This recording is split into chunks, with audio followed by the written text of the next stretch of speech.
Howdy Earthlings, I've talked about when a game comes along and goes on to define a genre like Vampire Survivors does, that there's a sort of gold rush. VS didn't create the genre, of course, it's more of the combined efforts of several games that went on to inspire the VS dev, who later became known as the game that popularized the genre. As soon as people realized just how easy it was to make games in this genre, we had that land rush happen. VS was the first to define it, and now we have room for hundreds to either try and cheaply or lazily copy it to make their quick buck, or for people to try to refine it.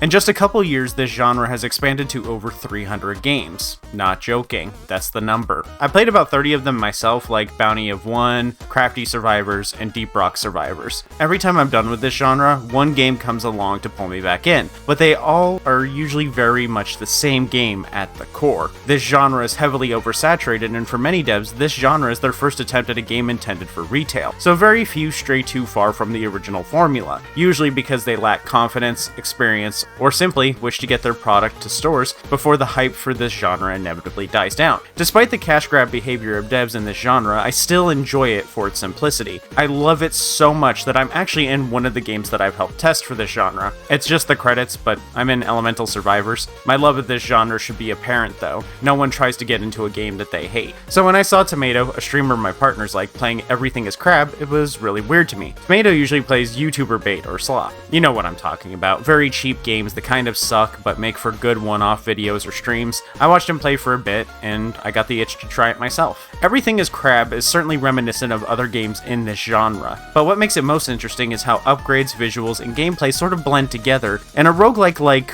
Binding of Isaac. You collect a variety of items and they all change Isaac's aesthetic. You start like everyone does when entering this world, naked and afraid. But as we explore the basement, we get powerful loot that changes Isaac both in strength and appearance. It might not seem like much, but this is something games in this genre tend to stay away from. After all, they just want to make a quick buck most of the time. Seeing your little dude in Everything is Crab go from a silly little slime to the beast even God wishes he could forget making definitely spoke to me that this is a dev who was making a game they took seriously. If they didn't care about this game, they wouldn't have taken all this time to make your creature get jacked as hell or the billion other alterations you can make to your appearance. Every item reward you get changes your little dude's appearance, and that takes work. Work this genre usually lacks. I had to play it, especially since the idea of being a little dude who evolves to become a monstrous killing machine just speaks to me on a primal level. It's what I've always wanted to be. It's a pet game mixed with Survivor's gameplay, mixed with something like Evo Search for Eden or Pokemon or Spore. This type of game has been attempted many times, but this one just really hit me more than something like Spore. Starting up the game is straightforward. These games aren't known for intro cinematics or hour-long dialogue setting up the world. You can jump right in through new run and start. In this game though, things are a little different. We have no skill tree or permanent progression, which is known to be in this genre. This is more like Mega Bonk, where we unlock new items. Our permanent progression is rewards through items and options to empower us situationally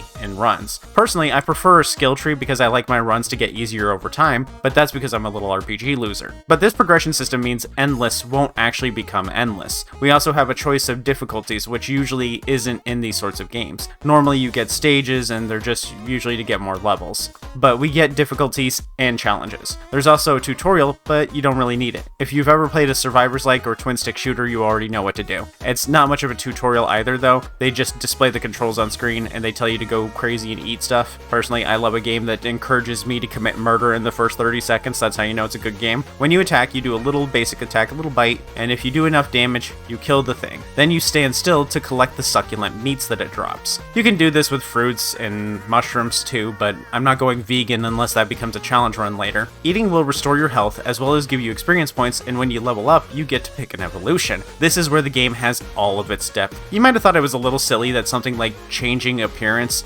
was the indicator of a good game to me, but I think most RPG gamers and roguelike fans can agree that the more stats a game has, the better, and this one is chock full of them. Each of these evolutions will provide us with a change to your appearance, so you can go Fashion Souls if you want, or you can just pick what you need to win the game. The Evos can give you stat ups, abilities, attacks, and change your dash. So you can see an immediate difference in power and behavior, and you even unlock more of these as you play the game more. For now, I had a choice of Antlers, which gives me an alternate attack, which you can have 2 attacks mapped, and I had a choice of some passives. Exoskeleton gives us Plating and Social. Plating will generate a shield for us, kind of like Halo or Mass Effect. It regenerates over time and helps protect our health, and everything will deal damage to this first except for environmental damage sources and poison. Already some strategy to work with here, since animals we encounter can get plating too. So we might want to pick up a poison move later too to make killing more efficient. Social is where we get a little weird. With social, we can use some abilities to charm other animals into helping us fight, sort of turning us into a summoner or necromancer-like character. It'll also make aggressive enemies stop chasing us sooner. There are much more stats than just these two, so I picked antlers. A second attack means I can go back and forth between the two so I can kill things faster. It does have a drawback though.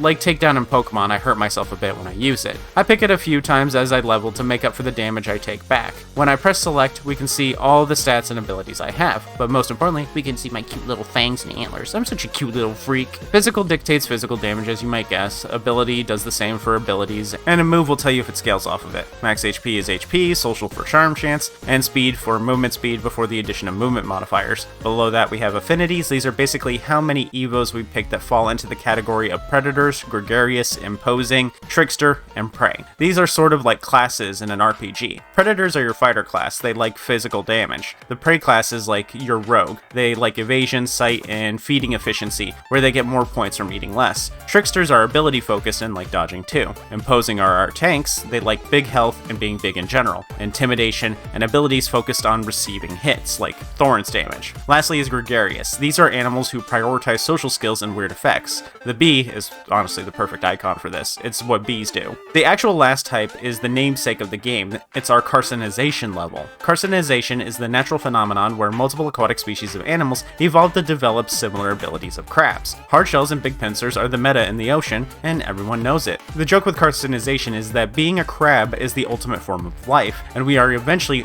all going to become crabs. Being a shrimp, I'm a shellfish too, and unfortunately, this is true. As you can see, my people began partial carcinization long ago. Now, in this game, you think you might want to become a crab, but everything is crab knows that shellfish are the ultimate life form. Sorry, I don't make the rules. To balance it out, each thing that you take with a crab point on it contributes to your carcinization level. With each level, we take more damage, and food gets more rare, and the boss fights get harder. So you're supposed to avoid the sweet temptation of crabby life, or mix and match. I've been part shellfish like my whole life. I think I'm like a 3 out of 10 on the carcinization scale, and even this little bit has been a huge advantage. I have never once been attacked by a predator, probably because my father's side is part pistol shrimp and they know they'd catch these hands. On top of the affinities, we have all of the other stats. So a quick rundown. For offense, we have damage, cooldown speed for our attacks, area of effect, penalty is how much we slow down when attacking, and size is our size, like how big we are, and this affects most of the physical stats. Survivability is health regen, plating, damage resistance, which is a percentage value of how much less damage we take, poison resistance, which works the same but for poison, dodge chance, and hot-cold adaptation. Some zones will cause us to overheat. This slows down how long that status takes to build up. Overheating is very bad, you will take lots of damage. It also reveals mirages as fake from a greater distance. Cold does similar, but also reduces knockback from blizzards. You may want to go into these hot and cold zones for better rewards. Feeding has food progress, which is like how much EXP foods are worth. Feeding speed for how quickly we can get kicked out of a buffet,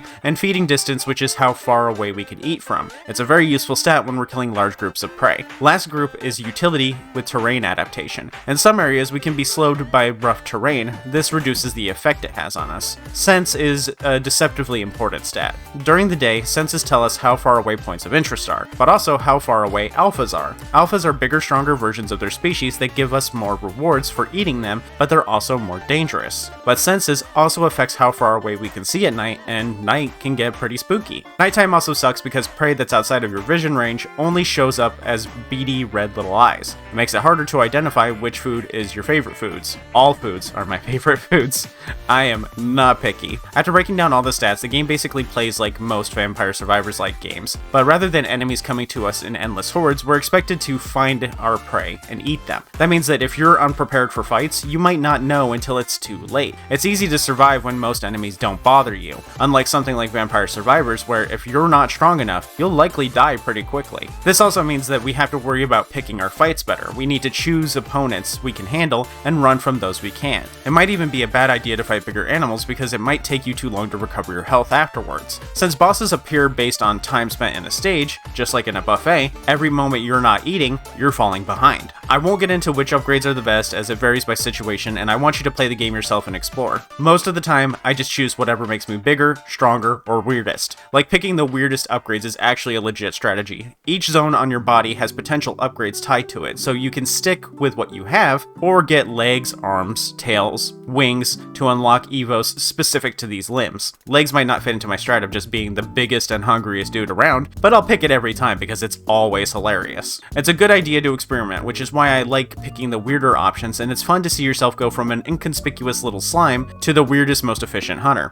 Believe it or not, this is peak performance. Do I really need to fly, have antlers, hedgehog quills, and 6 legs? No, but you need to mind your own business before I decide you're on the food pyramid, chump. Oops, I died. Maybe this isn't as peak performance as I thought. Well, I don't know what else I need to tell you about the game to sell you on it. It's a really fun and funny game, and if I had a seal of approval, I'd definitely put it on Everything is Crap. You can get it now on Steam for just $9, and a little cheaper if you buy the bundle with Vampire Survivors if you already own Vampire Survivors. So don't delay, join me in the Carcinization Nation. You can also join the Carcinization Nation by becoming a patron or member on YouTube. Let's thank them before I go. Special thanks to Alter Ego, Nightmare Wuna, Freya Games, Gezro, Am, Nebazit, Aspirin Artist, Paper, Fey Penguin, Momentary Unicorn, Nat, Marius, Yini, Worm Syrup, Rask, Beef, Colorado Blue, Vaderson, Linky, Addy14, the Ace of Raccoons, Blackjack, Rask again, Willie Pete, TG Dante, Linky again, Astro Pixie YT, and Malting Brick. Oh, I did it in one breath that time. I'll see you all later. I'm going to slowly grow a thicker carapace over time. Bye.